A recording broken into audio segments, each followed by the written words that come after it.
देखिए बुआ, ये भी क्वेश्चन आपको बहुत अच्छा क्वेश्चन है।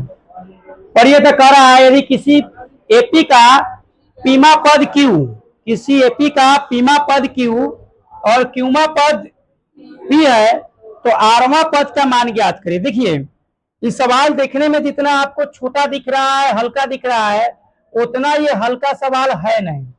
समझ गए? तो इसको थोड़ा ऊपर करते हैं और यहां से बनाने का प्रयास करते हैं। रुक जाइए, थोड़ा लंबा ही सवाल जाएगा, बनाते हैं।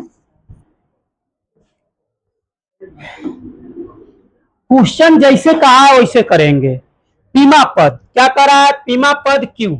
अच्छा, इसका अर्थ है कि आपको ए पी निकालना है। तो ए पी निकालना है, एन के जगह पर हम पी डाले हैं तो फॉर्मूला क्या होता है?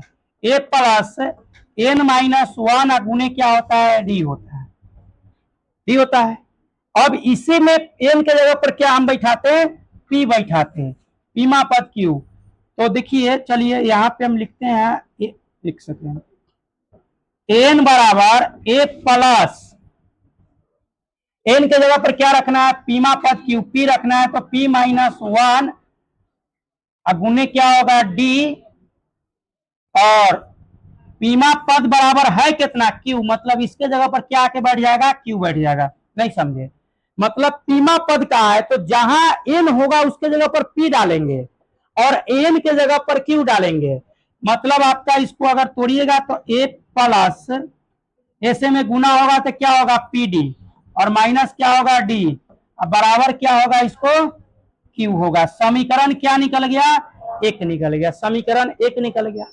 अब कह रहा है कि क्यूमा पद पी है, मतलब अब एन का मान के जगह पर क्या रखेंगे? क्यू रखेंगे। तो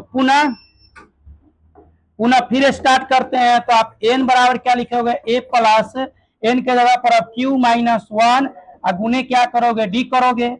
और एन के जगह पर बैठाना क्या है? पी बैठाना है।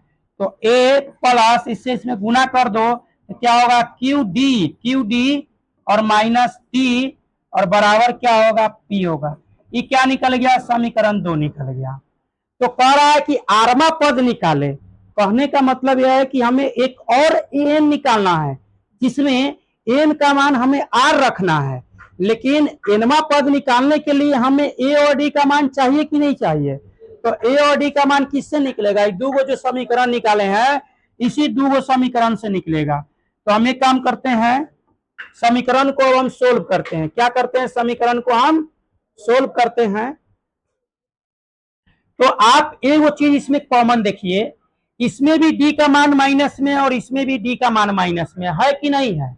अगर हम समीकरण एक में एक से गुना कर दे और समीकरण 2 में भी अगर हम एक से गुना कर दे और घटाने पर लिख देंगे तो डी का मान तो कट जाएगा। तो वही करते हैं, समीकरण 1 गुने 1, समीकरण 2 गुने 1 और क्या करने पर?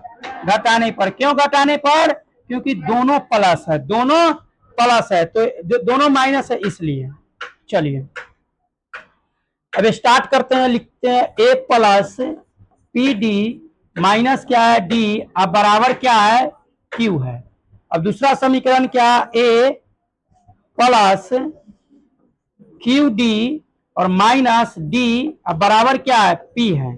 घटाने पर, तो घटाने पर क्या करेंगे? चिन्ह को चेंज करेंगे और चिन्ह चेंज होगा तो एगो में नहीं सभी में होते चला जाता है।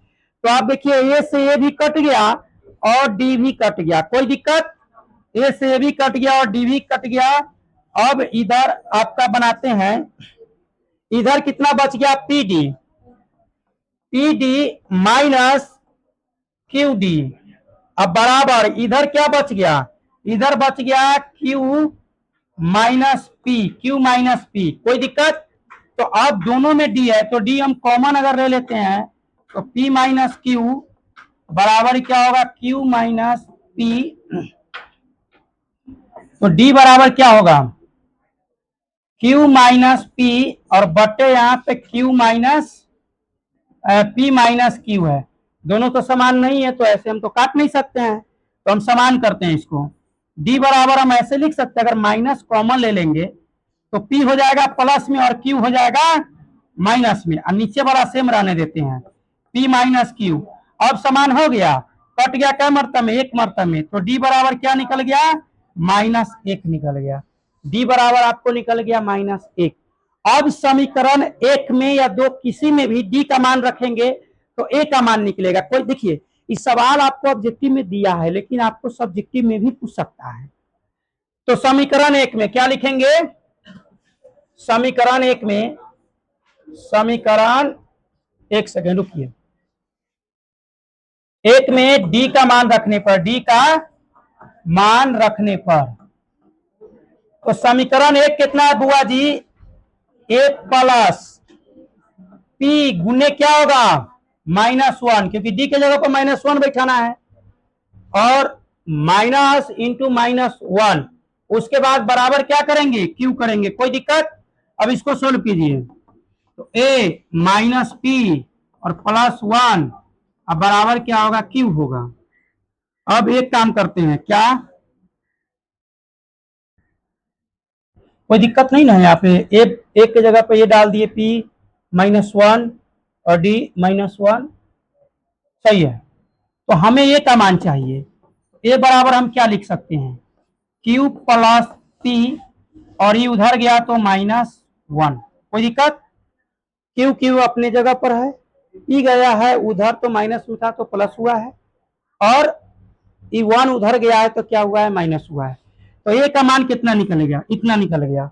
अब इसको देखते हैं आगे बनाकर, a और d का मान आपको दिख रहा है। तो अब अगले सब आगे क्या करेंगे कि आपके पास a बराबर, देखिए a बराबर क्या निकला, q प्लस p और -1, d बराबर क्या निकला, -1, और n बराबर आरवा पद करा ज्ञात करने के लिए, क्या कोई दिक्कत, तो n का मान r होगा।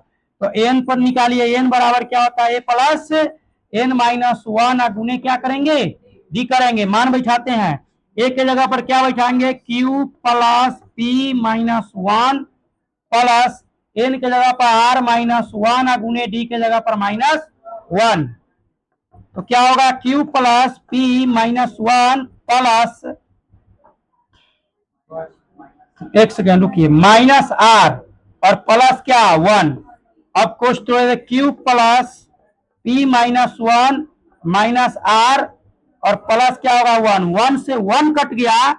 कहने का मतलब यह हुआ कि q प्लस p और -r, आरमा पद का मान क्या हो जाएगा, q प्लस p -r।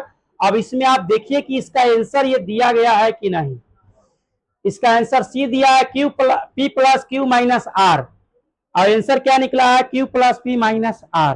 तो ये सवाल आपको लॉन्ग क्वेश्चन में भी पूछ सकता है, शॉर्ट क्वेश्चन में भी पूछ सकता है, जैसे मन होगा वैसे एग्जाम में पूछ सकता है, कोई दिक्कत नहीं है।